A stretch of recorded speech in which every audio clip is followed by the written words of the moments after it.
Terima kasih atas kesempatan yang diberikan. Perkenalkan, nama saya Mirai Melinda Pandey dengan NIM 23105030. Di sini saya akan mempresentasikan mengenai komponen modul. Modul yang saya gunakan adalah modul ajar kurikulum program sekolah penggerak atau kurikulum prototype. Dengan modul ajar bahasa Indonesia kelas 1 dengan tema bunyi dan panca indera dengan alokasi waktu 6 minggu. Langsung saja kita masuk pada komponen-komponen modulnya. Yang pertama ada identitas modul. Identitas modul dalam sebuah modul ajar sangat penting karena berfungsi sebagai informasi dasar dan pengenal dari modul tersebut.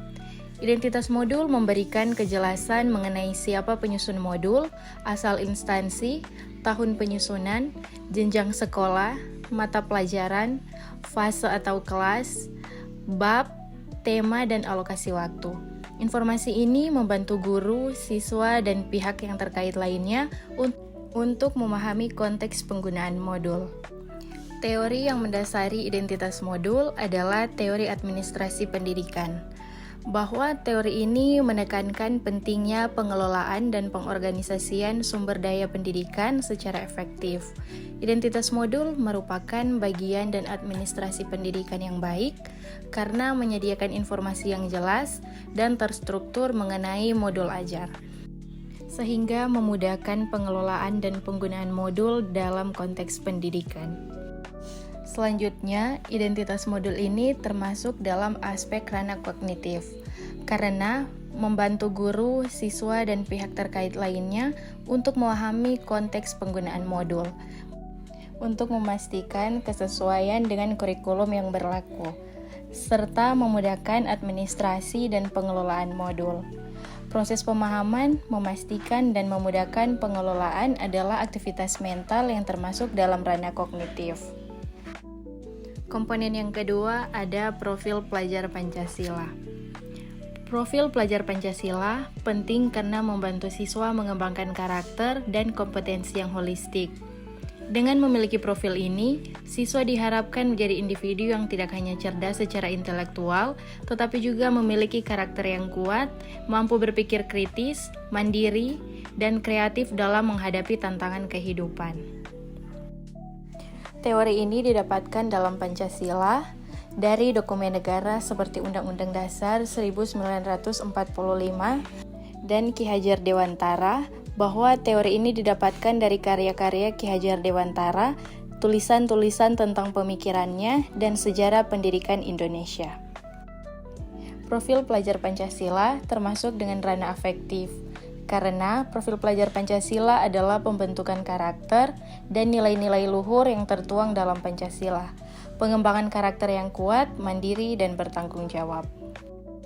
Komponen yang ketiga adalah sarana dan prasarana. Sarana dan prasarana penting karena mencantumkan sumber dan alat yang dibutuhkan dalam pembelajaran, seperti Kementerian Pendidikan, Kebudayaan, Riset dan Teknologi Republik Indonesia, buku siswa, buku lain yang relevan, kartu huruf, kartu kata, kartu bergambar, alat tulis, buku bacaan fiksi dan non-fiksi, lembar kerja peserta didik, laptop, handphone, dan LCD proyektor. Teori yang mendasari sarana dan prasarana adalah teori belajar behavioristik. Teori ini menekankan pentingnya stimulus dan respon dalam pembelajaran. Sarana dan prasarana dapat berfungsi sebagai stimulus yang memicu respon belajar dari siswa. Teori lainnya adalah teori belajar kognitif. Teori ini menekankan pentingnya proses mental dalam pembelajaran. Sarana dan prasarana dapat membantu siswa dalam memproses informasi dan membangun pengetahuan. Sarana dan prasarana ini berkaitan dengan ranah kognitif. Karena sarana dan prasarana pembelajaran seperti buku, alat tulis, media digital, dan lembar kerja berfungsi sebagai stimulus dan sumber informasi yang dibutuhkan siswa untuk memproses informasi dan membangun pengetahuan. Teori belajar kognitif juga disebutkan secara eksplisit dalam bagian teori yang mendasari, karena menekankan pentingnya proses mental dalam pembelajaran dan bagaimana sarana prasarana dapat membantu siswa dalam hal ini. Komponen yang keempat ada target peserta didik. Target peserta didik ini ada dan penting karena setiap siswa memiliki karakteristik, kemampuan, dan kecepatan belajar yang berbeda.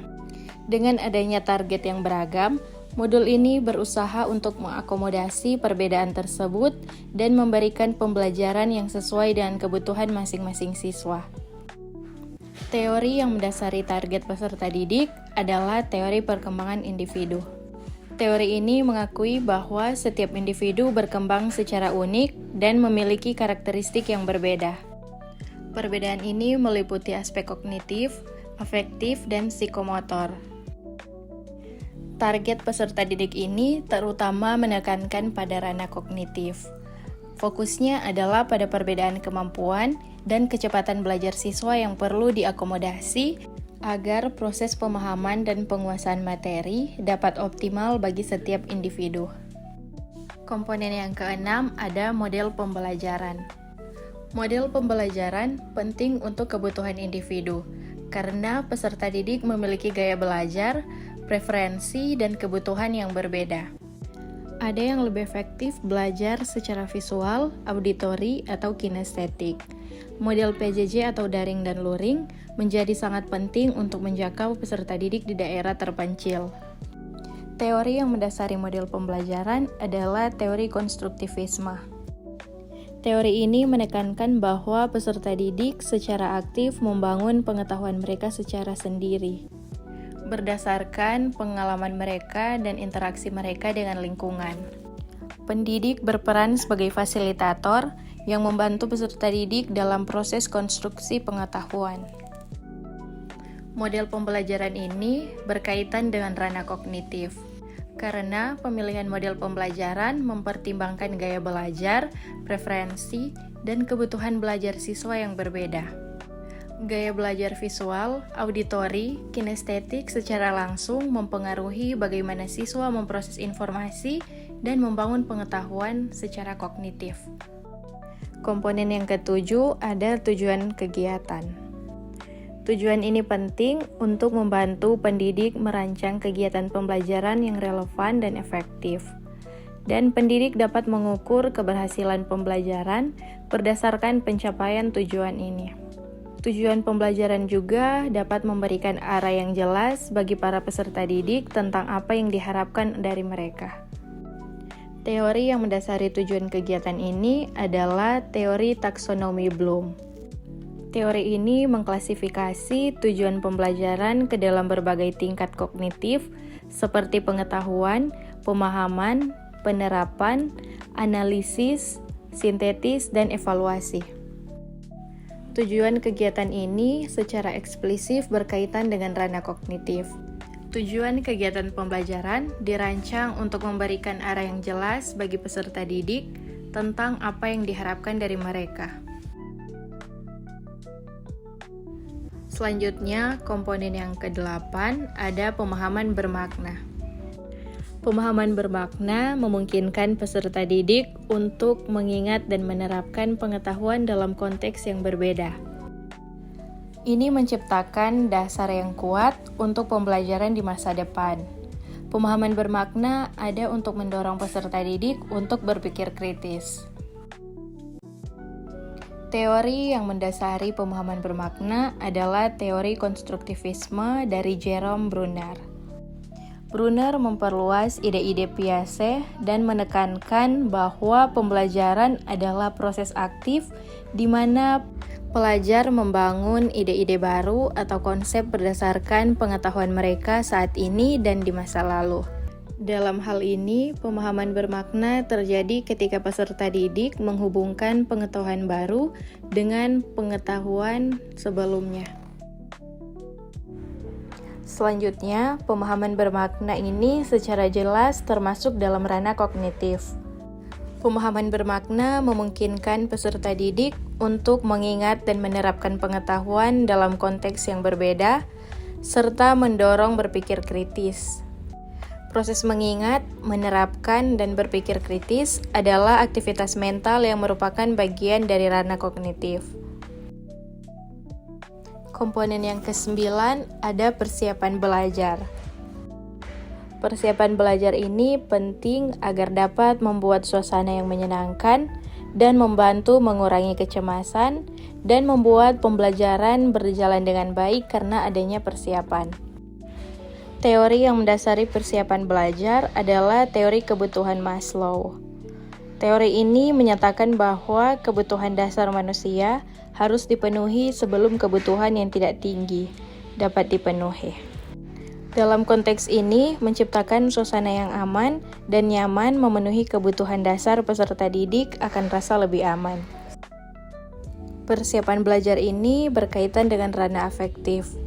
Karena persiapan belajar ditekankan untuk menciptakan suasana yang menyenangkan dan mengurangi kecemasan siswa, sehingga pembelajaran dapat berjalan dengan baik.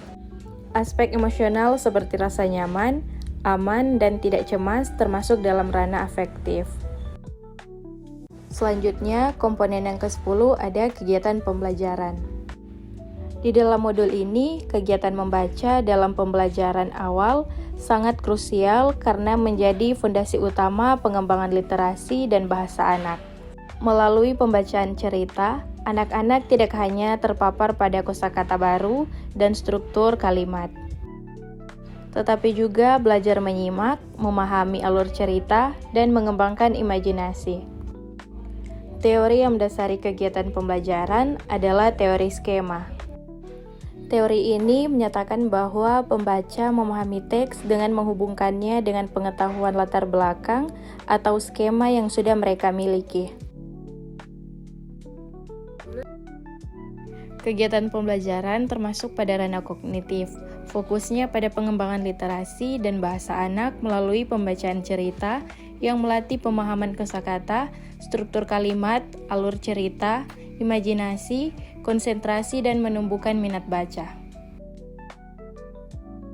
Komponen yang ke-11 ada jurnal membaca. Kegiatan jurnal membaca 15 menit setiap hari sebelum pembelajaran sangat penting untuk mengembangkan kebiasaan membaca sejak dini. Dengan membaca rutin, peserta didik memperluas kosakata, meningkatkan pemahaman teks, dan mengembangkan kemampuan berpikir kritis. Selain itu, membaca juga merangsang imajinasi dan kreativitas, serta menumbuhkan kecintaan terhadap belajar sepanjang hayat. Teori yang mendasari jurnal membaca adalah teori pembelajaran sosial dari Albert Bandura. Teori ini menekankan bahwa anak-anak belajar melalui pengamatan dan peniruan. Dalam konteks jurnal membaca, guru berperan sebagai model yang menunjukkan kebiasaan membaca. Jurnal membaca termasuk dalam ranah kognitif. Kegiatan membaca rutin untuk memperluas kosakata, meningkatkan pemahaman teks, mengembangkan berpikir kritis, merangsang imajinasi, dan menumbuhkan minat baca. Komponen yang ke-12 ada refleksi. Refleksi dalam modul ajar sangat penting karena memungkinkan guru untuk memetakan kemampuan awal peserta didik melalui asesmen formatif. Proses ini membantu guru dalam merumuskan strategi pembelajaran yang lebih efektif dan sesuai dengan kebutuhan individual peserta didik pada bab berikutnya. Teori yang mendasari refleksi adalah teori pembelajaran pengalaman dari David Kolb. Teori ini menekankan siklus belajar yang meliputi pengalaman konkret, observasi reflektif, konseptualisasi abstrak, dan eksperimentasi aktif.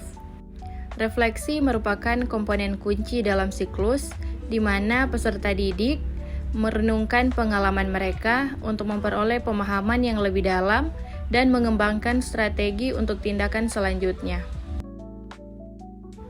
Refleksi termasuk dalam ranah kognitif. Refleksi memungkinkan guru memetakan kemampuan awal siswa, merumuskan strategi pembelajaran yang efektif, mengidentifikasi kekuatan dan kelemahan metode pengajaran, serta menyesuaikan pendekatan untuk mengoptimalkan hasil belajar siswa. Proses ini melibatkan pemikiran dan analisis yang termasuk dalam ranah kognitif. Selanjutnya, komponen yang ke-13 ada asesmen penilaian. Di sini, asesmen formatif memegang peranan krusial dalam proses pembelajaran, karena berfungsi sebagai fondasi untuk memantau dan meningkatkan pemahaman siswa secara berkelanjutan. Teori yang mendasari adalah teori konstruktivisme, di mana menekankan bahwa pembelajaran adalah proses aktif di mana siswa membangun pengetahuan mereka sendiri melalui pengalaman dan interaksi. Asesmen dan penilaian ini termasuk dalam ranah kognitif, di mana asesmen formatif memantau dan meningkatkan pemahaman siswa secara berkelanjutan, mengidentifikasi kekuatan dan kelemahan, memberikan umpan balik konstruktif, dan menyesuaikan strategi pengajaran. Fokusnya adalah pada evaluasi, proses berpikir, dan penguasaan pengetahuan siswa. Komponen yang ke-14 ada kegiatan pengayaan dan remedial. Kegiatan pengayaan dan remedial ini sangat penting dalam pendidikan dikarenakan keduanya dirancang untuk memenuhi kebutuhan belajar siswa yang beragam. Teori yang mendasari kegiatan pengayaan dan remedial ini adalah teori pendidikan, terutama teori diferensiasi instruksi dan teori konstruktivisme. Teori diferensiasi instruksi mengakui bahwa setiap siswa memiliki gaya belajar, kecepatan belajar, dan kebutuhan belajar yang berbeda. Oleh karena itu, pengajaran harus disesuaikan untuk memenuhi kebutuhan individu setiap siswa. Kegiatan pengayaan dan remedial ini termasuk dalam ranah kognitif. Pengayaan memberikan kesempatan siswa yang cepat memahami materi untuk memperdalam pengetahuan, sementara remedial memberikan dukungan tambahan bagi siswa yang kesulitan belajar. Tujuannya untuk memastikan semua siswa mencapai kompetensi kognitif yang diharapkan. Komponen yang ke-15 adalah lampiran kerja peserta didik. Lampiran kerja peserta didik penting karena menyediakan aktivitas terstruktur yang memperkuat pemahaman konsep, melatih keterampilan, dan mendorong keterlibatan aktif siswa dalam proses pembelajaran. Teori yang mendasari adalah teori belajar konstruktivisme. Teori ini menekankan bahwa siswa membangun pengetahuan mereka sendiri melalui pengalaman dan interaksi aktif dengan materi pembelajaran. Lampiran kerja peserta didik termasuk dalam ranah kognitif. Lembar kerja menyediakan aktivitas terstruktur untuk memperkuat pemahaman konsep, melatih keterampilan, mengaplikasikan pengetahuan, memfasilitasi pembelajaran mandiri, dan memberikan umpan balik kemajuan belajar siswa. Selanjutnya, komponen yang ke-16 ada bahan bacaan guru dan peserta didik. Dalam bacaan modul ini yang bertema panca indera, sangat krusial dalam pendidikan dikarenakan membantu siswa memahami cara mereka berinteraksi dengan dunia. Teori yang mendasari adalah teori perkembangan kognitif dari Piaget. Teori ini menekankan bahwa anak-anak belajar melalui pengalaman sensomotorik, di mana mereka menggunakan panca indera untuk menjelajahi dan memahami lingkungan mereka. Bahan bacaan guru dan peserta didik ini termasuk dalam ranah kognitif, di mana bahan bacaan guru bertema panca indera membantu siswa memahami cara kerja indera dalam menerima dan memproses informasi, meningkatkan pemahaman ilmiah, memperkaya kosakata, dan mengembangkan kemampuan berbahasa. Komponen yang ke-17 ada glosarium. Glosarium dalam modul ini sangat penting dikarenakan menyediakan penjelasan istilah-istilah penting atau teknis yang digunakan dalam modul ini. Selanjutnya dapat membantu pembaca, terutama peserta didik, untuk memahami konsep-konsep yang mungkin baru atau kurang familiar bagi mereka. Dengan adanya glosarium, kesalahpahaman dapat diminimalkan dan pembaca dapat memahami materi dengan lebih akurat. Teori yang mendasari glosarium adalah teori konstruktivisme. Teori ini menekankan pentingnya membangun pemahaman melalui interaksi aktif dengan materi pembelajaran. Glosarium ini mendukung konstruktivisme dengan menyediakan alat bantu bagi peserta didik untuk membangun pemahaman mereka sendiri tentang istilah-istilah penting. Selanjutnya, daftar pustaka.